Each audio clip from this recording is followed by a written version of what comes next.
नियम बना है जिसमें पिछड़ा, दलित और मुसलमान है, ये बीजेपी को और संघ परिवार को रोक सकते हैं उत्तर प्रदेश में और पूरे देश में। तो मैं आपसे अपील कर रहा हूँ कि आप अपने वोट का नुकसान मत करिए। हम आपसे वादा भी कर रहे हैं कि इंशाअल्लाह ताला ये हमारा जो पीडीएम बना है, हम अपनी बहन के साथ सिर्फ इस पार्लियामेंट के चुनाव की हद तक नहीं रहेगा, बल्कि उत्तर प्रदेश में इसको और लेकर आके जाएंगे।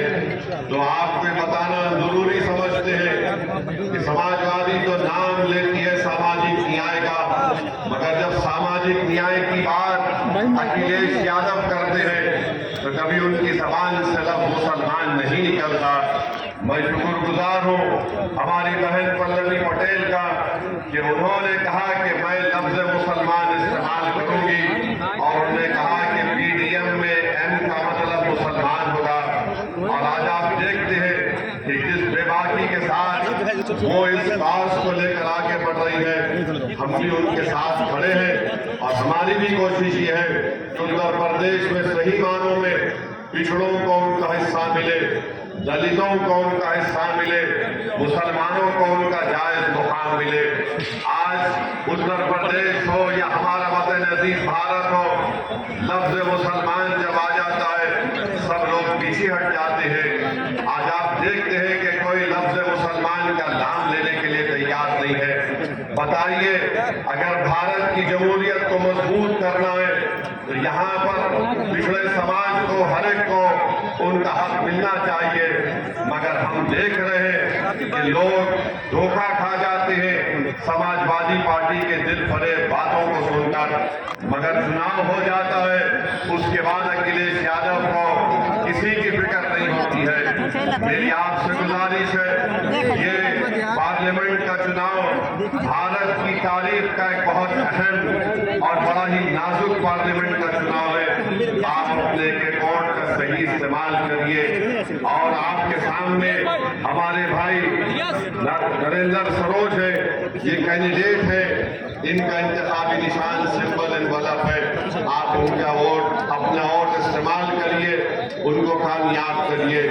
दूसरी जानिब बीजेपी है, 10 साल से नरेंद्र मोदी ने भारत के युवाओं को, नौजवानों को बेरोजगारी उनका मुकद्दर बनाकर रख दिया।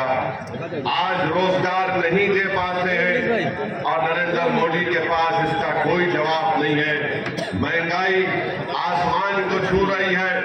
मैं आपको याद दिलाना चाहूंगा कि 2022 के विधानसभा के चुनाव में जब तीसरे मरहले की मतदान हो चुका, उस वक्त नरेंद्र मोदी ने उत्तर प्रदेश की आवाम के दरमियान में आकर कहा था कि मोदी आपसे वादा कर रहा है कि जितने छुट्टा जानवर फिर रहे, मोदी उनको उसका इंतजाम करेगा। बताइए, आज उत्तर प्रदेश में सबसे बड़ा मसला ये तमाम के तमाम जो जानवर जो रोडों पर फिरते हैं, किसानों की खेत खा लेते हैं, और जब वो गरीब किसान जाकर उनसे पूछता है कि भैया हमारे खेत को नुकसान हो गया, तो गवर्नमेंट की तरफ से कहा जाता है बाबा और योगी ने आपको 500 रुपए का इनाम दिया है, ये 500 रुपए रख लीजिए। आप बताइए, रात में खेत में जानवर घुस जाते हैं, जिसका वादा नरेंद्र मोदी ने किया। नरेंद्र मोदी ने विधानसभा के चुनाव में कहा था कि मोदी आपको वादा कर रहा है। आज भारत के प्रधानमंत्री तो आराम से दिल्ली में अपने महल में आराम कर रहे हैं, मगर उत्तर प्रदेश का गरीब और किसान परेशान है इन छुट्टा जानवरों से, जिसका कोई पुरसाने हाल नहीं है। आज आप देखते हैं कि नरेंद्र मोदी कहते हैं कि मैंने गरीबों को गैस का सिलेंडर दिया। मोदी जी, कभी किसी गरीब के घर में आप चले जाइए, 1 या 2 गैस का सिलेंडर के बाद वो गरीब परिवार गैस का सिलेंडर खरीद नहीं सकता, उनके पास उतने पैसे नहीं है। वही लकड़ियों पर खाना पकता है, वही धुआं निकलता है हमारी बहनों के लिए। फिर तीसरा नरेंद्र मोदी कहते हैं कि मैंने प्रधानमंत्री आवास योजना में घर दिए। अरे कहाँ दिए आप बताओ ना हमको। मैंने प्रधानमंत्री आवास योजना के लिए, मुद्रा लोन के लिए और ये गैस के सिलेंडर की स्कीम के लिए मैंने आरटीआई एप्लीकेशन डाला, मगर कभी इसका जवाब नहीं आता है। तो मेरी आप तमाम से अपील है कि आपको देख समझकर अपने वोट का इस्तेमाल करना है। अभी हम आ रहे थे तो रास्ते में नरेंद्र मोदी का हमने एक वीडियो देखा। नरेंद्र मोदी जिस सफाई के साथ झूठ को बोलते हैं, शायद ही कोई इस तरह से झूठ बोल सकता होगा। भारत के प्रधानमंत्री ने कहा, एक टीवी चैनल को इंटरव्यू देते हुए कहा कि मैंने गाजा में जो इजरायली जालिम हुकूमत बमबारी कर रही थी, मोदी ने कहा कि मैंने यहां से अपने कर्मी को भेजाया ताकि वो जाकर बेंजामिन नेतन्याहू से कहे कि रमजान के महीने में बमबारी मत करो। नरेंद्र मोदी इतना झूठ क्यों बोलते हैं आप?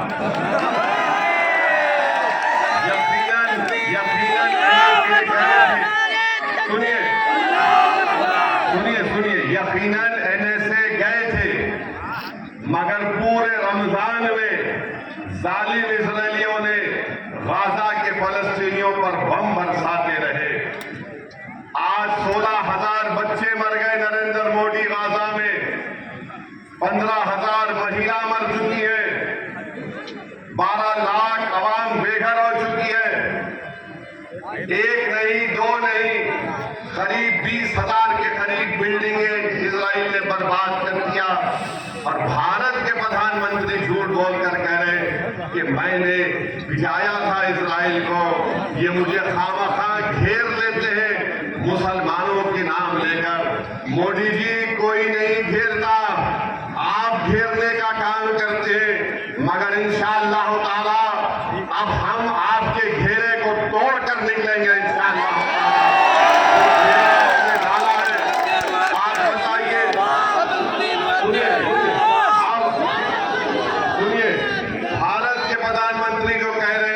इजराइल को कहा कि रमजान में बमबारी मत करो। आज स्पेन में एक भारत की कश्ती जिसमें 27 टन का हथियार था, असला था, एक्सप्लोजिव थे, उसको स्पेन की हुकूमत ने कहा कि तुम स्पेन में आकर कश्ती को अंदर नहीं ला सकते। वो चेन्नई से जा रही थी इजराइल को। बोलो प्रधानमंत्री, क्या ये सच है या झूठ है? अरे आप दे रहे हैं इजराइल को असला। हैदराबाद में कैलबिट कंपनी है, वहां से ड्रोन बनकर जा रहे हैं और भारत के प्रधानमंत्री कह रहे हैं कि मैंने इजराइल को कहा था कि रमजान में बमबारी मत करो। अरे मोदी जी, अगर आप इतने ताकतवर हैं तो इजराइल ने तुम्हारी बात क्यों नहीं सुनी? जब आपके भक्त कहते हैं कि मोदी जी ने यूक्रेन में जंग रुका दी, तो ये तो छोटी बात थी। नेतन्याहू तो आपका बड़ा करीबी दोस्त है, आप तो उसको गले लपेटते हैं जब कभी भी आप मिले उससे।